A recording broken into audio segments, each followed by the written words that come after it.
पुरी जिला निमापड़ा स्वास्थ्य केन्द्र रे वर्तमान देखंतु टाइम पाखापाखि 11टा बाजिला।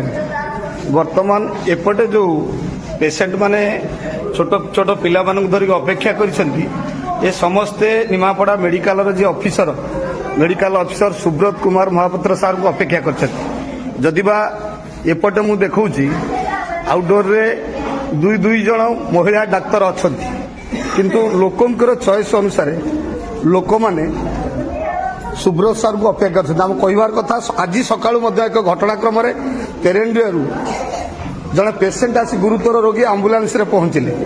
इठी उपस्थित थिबा उभय महिला डाक्तर से तांकु पट कहले से देखिबे, से कहले से देखिबे।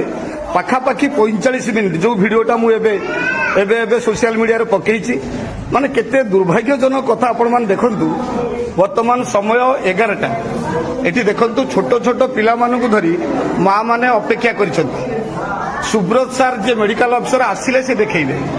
एपटे जोड़ाए महिला डाक्तर अछंती से कोनोसी कामंकु मध्य नुहंती। मु तार उदाहरण देखौची पुरी जिला निमापड़ा स्वास्थ्य केन्द्र रे होउची वास्तव चित्र।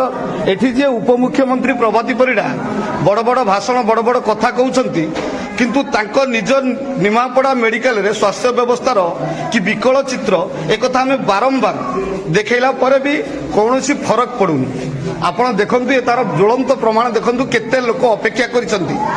आज सकाळु प्रभाती परिडा निज पंचायत गाँ तेरुंडियारू जड़े गुरुतर रोगी आम्बुलांस आसवा पर एटी स्ट्रेचर नथिला। जो भिडियोटा मु छाड़ी आपण देखंतु जे स्ट्रेचर रे किए सफा करिवो। इठी जो मेडिकल रे जो कर्मचारी अछन ताक भितरे भिड़ा भिड़ी हेले ता भितरे पाखापाखि 40 मिनिट समय लागिला से स्ट्रेचर को सफा करी उक्त रोगी की गुरुतर रोगी जने। माने केते दुर्भाग्यजनक निंदनीय कथा।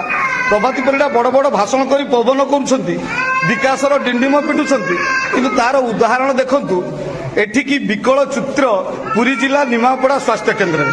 मु बारंबार ए समस्या को नहीं सुब्रत कुमार महापात्र जे मेडिकल ऑफिसर ताका सागरे आलोचना कला परे मध्य किछि सुफल मिलुनी। निमापड़ार जनसाधारण किभଳି भाव हैरान होउछंती ए तार निछक उदाहरण मु आपण मानकु देखौची। जय जगन्नाथ।